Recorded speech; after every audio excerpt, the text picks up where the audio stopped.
If you like big things, you are in the right place because today it's all about big. I've got the new Nakamichi Dragon soundbar, if you can call this a soundbar. Maybe it's a soundbar behemoth. I like that, the soundbar behemoth from Nakamichi. Anyway, this Dragon is about to come out of the box, and stick around. I'll show you everything you've ever wanted to see about something this size.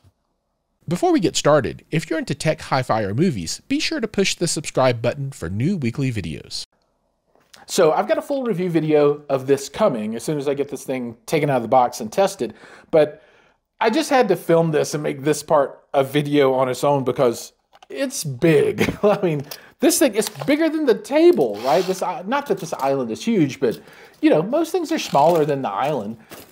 You know, we're looking at 67 inches on the length of this box for a sound bar, which is redonkulous. You know, width on this thing's almost 19 inches. And, you know, maybe this thing's gonna end up being a foot deep. I don't know, but that's big for a sound bar. And then on the height of this, a little more than 8 inches. So this thing is quite massive. Not super duper heavy, but, you know, heavy enough and big enough that, you know, it took two of us to move us around. But we're going to go ahead and get in here and see what's going on. Now, you know, like I said, I'm not ready to review yet because, you know, I haven't seen it yet. But, you know, we can look at the box and it says this is 11.46. Now, the 4 obviously is referring to subwoofers. And in the real vernacular, you know, there's just one sub-channel, so to speak. But I think what they're trying to call out here is that this thing can handle up to 4 wireless subwoofers at a time, which is very different than the vast majority or any other actual soundbar manufacturer that I'm aware of. So it's pretty cool. And they've also released a new 12-inch version of their sub. So they had a dual 8-inch version, but now they have a large 12-inch version. And I've got 2 of those, and we'll be unboxing one of those here in just a minute. But for now, we're going to go ahead and get the rest of this box open and start looking at the components here.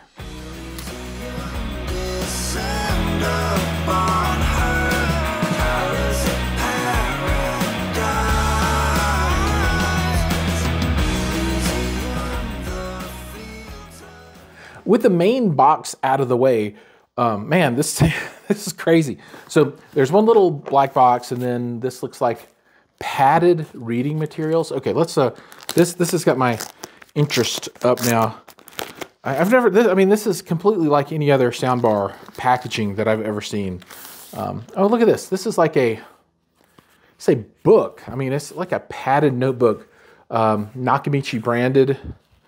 And all of the instructions are here. This is something like you'd get with a car. That's kind of cool. All right, instructions there. And then we've got black box, which I assume is a power cable. Maybe HDMI. I don't know. Okay, nice braided HDMI cord. A average-ish power cord. Power brick. Okay, so the transformer is outside, then remote and batteries.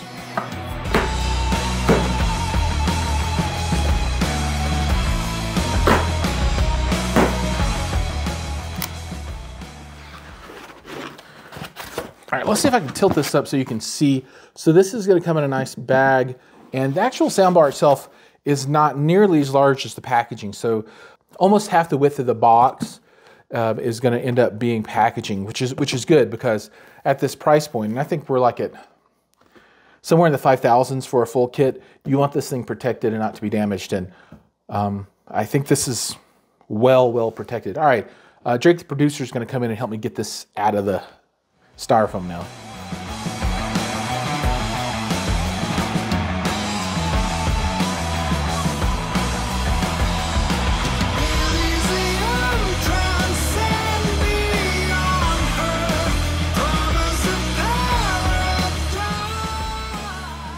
So I'm not going to get too deep into the features here. That'll be for the review, but I do want to point out the AMTs here. Those are also going to be on the surrounds. We've got some type of display on the top, and then on the rear, all of the connectivity, and looks pristine and beautiful. I mean, this thing's absolutely gorgeous. All right, we're going to go ahead and check out one of the subwoofers next. Now we're going to unbox one of the two 12s that I got with the system. And the one thing I want to point out before we actually mess with this is that this is like a real subwoofer, right? So what I mean by that is most subs that you get with a soundbar are little and lightweight and made out of plastic and, you know, kind of cheap. This feels like any other 12 that you would buy just as a standalone unit. It is super heavy and super big. So just judging by the box, there's going to be good stuff inside.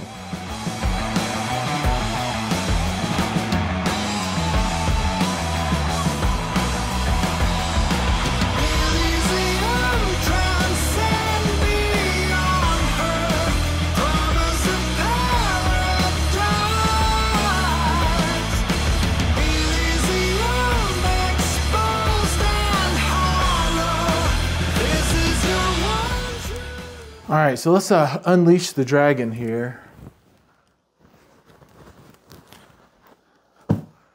Man, that is a nice gold or brassy looking logo. Very striking cone here. Let's see what we're working with here on some size. Including the surround, we're at about 11 inches on the cone itself, and then all the way to the end of the basket is 12. Yeah, I like the dragon logo there. Very, very swanky. All right. Got a nice octagonal grill, which appears to be magnetic.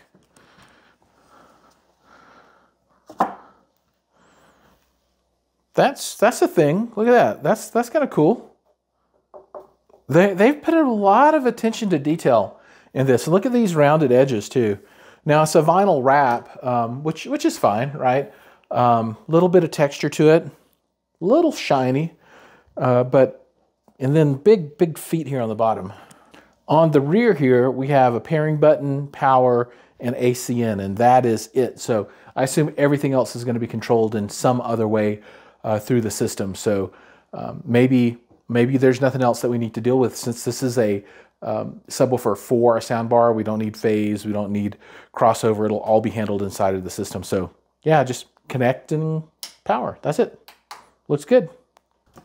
Now we're going to unbox the surrounds, and this is a pair, and these also are going to feature those same AMTs that we saw. Well, I don't know if they're the same, but they're AMTs. Maybe they're exact same as there are on the main soundbar. That would make sense from a kind of a production standpoint. They wouldn't want to have two different parts just for that. So I assume they're going to be the same, which is going to be super cool if they are. But we're going to go ahead and get these out of the box now and take a look at them.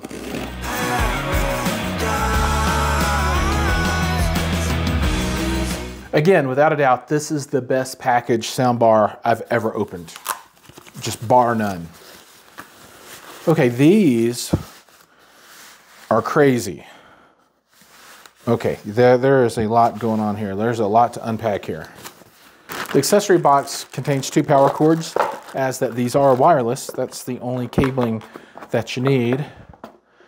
Now, it looks like we've got the two MTs, some kind of mid-range driver array, and then a spinny speaker on top here, which you can adjust and aim. We'll get into all of this in the actual review, but this is the most flexible surround speaker for a soundbar that I've come across to this point. Now, I did ask if this was like, because these look like dipoles or bipoles, right? But I asked and they said no, that these are discrete channels and they are not just a kind of wide radiating speaker. And we'll get into that more when it comes time for that with the review. But yeah, this, I got to figure out how to get the grill off of this so we can all take a look inside of here, because these things, they spin around. They have different positions. You can go 1, 2, or 3, which is kind of interesting. You have a button here to connect and then just power on the back. But these are the surrounds. I'm super excited. So in any event, that's the Dragon. Now, you didn't see me unbox the other subwoofer. Still sitting over there. I'll pull it out of the box. But we're going to do two 12-inch wireless subs with that massive soundbar and these surrounds with a total of 7 AMT tweeters, which is redonkulous, right? That's really cool. You know, They call it the Dragon. I think I'm going to call it the Behemoth. I really like it so far. Anyway, if you like this one, there'll be another video down in the corner. Like, subscribe, ring the bell, do all those things. I'm going to take some aspirin for the damage this did to my back, and keep your eyes peeled for the full review, because whew, it's going to be a good one.